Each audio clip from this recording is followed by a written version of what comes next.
Saya kira manajemen kontrol oleh komisaris, manajemen kontrol oleh direksi harus detail. Bahkan ada yang katakan, wah ini pasti ada gajah di belakang itu. Pasti ada suatu kekuatan yang besar.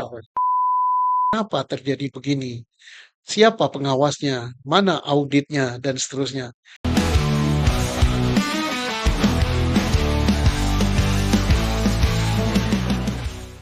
Pak Susno masih ngobrolin Patra Niaga dan Pertamina ya Pak? Iya, korupsi besar. Iya, soalnya luar biasa ini. Jadi kan Kejaksaan Agung itu sudah beberapa kali menjelaskan bahwa ada 9 tersangka ya Pak. Itu termasuk dirut dan direksi lainnya. Cuma 9 ini Pak. Kalau jaksa menjelaskan 9 ya yang sudah. Nah, kemungkinan akan bisa berkembang katanya. Katanya ya. Kemudian di publik, di masyarakat gitu ya, isunya macam-macam. Nyangkut bapak itu, bapak ini. Bahkan ada yang katakan, wah ini pasti ada gajah di belakang itu. Pasti ada suatu kekuatan yang besar. Ya itu masuk akal ya. Kenapa masuk akal? Karena ini kan kejadiannya kan 2018 ya, sampai 2023 ya. Kemudian masa sekian lama nggak diketahui. Padahal menyangkut minyak yang jutaan barel. Sehingga menghasilkan duit sampai, kalau 5 tahun katanya sampai kuadrat triliun. Ribu Setahun saja ratusan triliun ya. ratusan triliun. Masa kalau benar ini ya, Ya. kalau benar seperti itu, ya tentunya nggak mungkin lah hanya sekian orang yang tahu ya. Nah, soal terlibat apa tidak ya tergantung buktinya. Tapi rasa-rasanya masih ada gitu. Ada satu kekuatan Ya, lain gitu ya Pak ya. ya. Tapi kalau dari 9 orang ini tidak ada yang mau bicara Pak, gimana? Ya, kalau tidak mau bicara tanggung sendiri gitu ya. Itu mempersulit jalannya pemeriksaan. Akan memperberat hukuman mereka. Tetapi pengakuan ataupun keterangan tersangka kan nilainya tidak terlalu besar gitu ya. Tidak terlalu penting.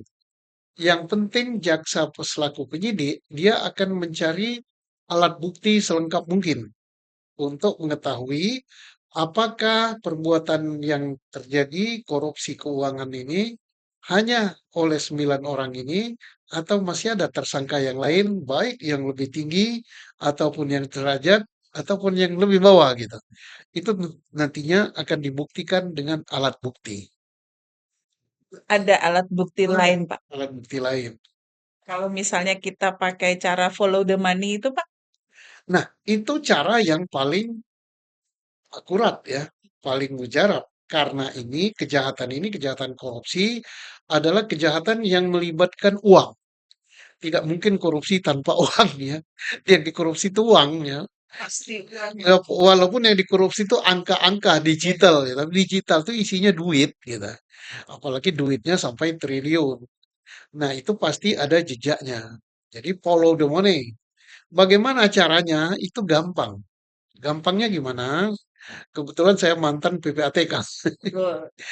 Minta data, atau saya yakin ya, PPATK sudah mengirim data tentang transaksi keuangan yang menyangkut korupsi atau dicurigai terkait dengan tindak pidana korupsi di Patra Niaga ini.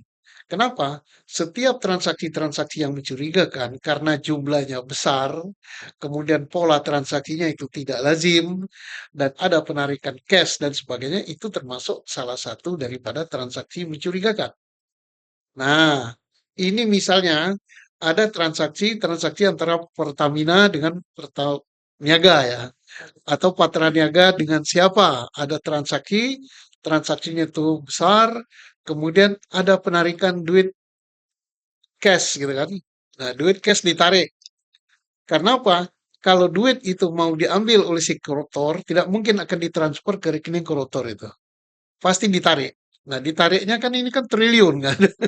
nggak mungkin hanya 100-200 Ya, ribu ya Pak ya. mungkin sekali narik itu 50 miliar atau 10 miliar gitu tarik kan. Nah, tinggal dilacak di situ di pembukuannya. Saat ditarik sekian puluh miliar atau sekian ratus miliar ini, duit itu kenapa ditarik cash? Kemudian baru ditanya pada yang narik, duit ini dikasihkan ke siapa? Dan seterusnya, sehingga ketahuan, oh masuk ke sana.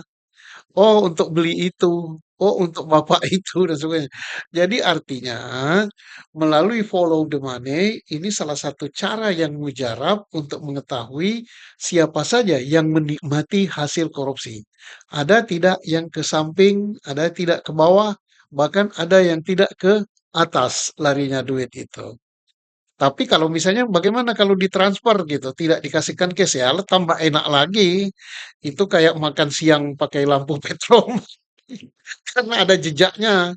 Tapi seandainya ditarik cash pun masih bisa dan gampang dilacak. Karena bisa ditanya untuk apa uang itu. Oke. Ada metode lain nggak, Pak, selain ini? Ada. Yaitu karena setiap melacak duit, setiap terkait kasus korupsi, terkait kasus money laundering, itu pasti penyidik akan melibatkan accounting ya. Jadi ahli pembukuan keuangan mengadakan audit accounting. Nah, dibuka pembukuannya Pertamina, dibuka pembukuannya apa itu Patra Niaga, kemudian duit itu baru dicek berapa sih BBM yang dibeli. Loh kok yang ini jumlah yang RON 90 dibeli sekian, yang RON 98 kok sekian, yang RON 92 sekian, baru dicocokkan dengan apa namanya yang disalurkan, kok terjadi selisih, kok terjadi misalnya kenapa duit ini ada ditarik cash dari pembukuannya, kenapa yang ini. Nah, itu lebih gampang lagi. Tapi kalau yang jelaskan saya kan tidak terlalu ahli saya di bidang accounting ini. Kalau ahli accounting itu dia baru lihat pembukuan itu aja dia udah ngerti kok di sini belok, belok. Nah, makanya dalam korupsi apa namanya patra niaga ini kan pasti patra niaga ini kan diaudit kan, Ya. baik audit oleh BPK atau audit oleh lembaga-lembaga audit lain lah, gitu. Masa kalau betul terjadi korupsi sekian triliun nggak ketahuan oleh auditor, Masa nggak pernah diaudit ya, Pak, ya? mana pengawasnya, mana auditornya? Nah, ini saya yakin ini sudah menjadi catatan atau justru hal yang menjadi objek penyidikan dari pihak kejaksaan. Kenapa terjadi begini? Siapa pengawasnya? Mana auditnya? Dan seterusnya. Pokoknya menyidik suatu tindak pidana terkait dengan keuangan, terkait dengan transaksi, apalagi transaksi elektronik, itu meninggalkan jejak dan itu menjadi alat bukti di dalam tindak pidana korupsi.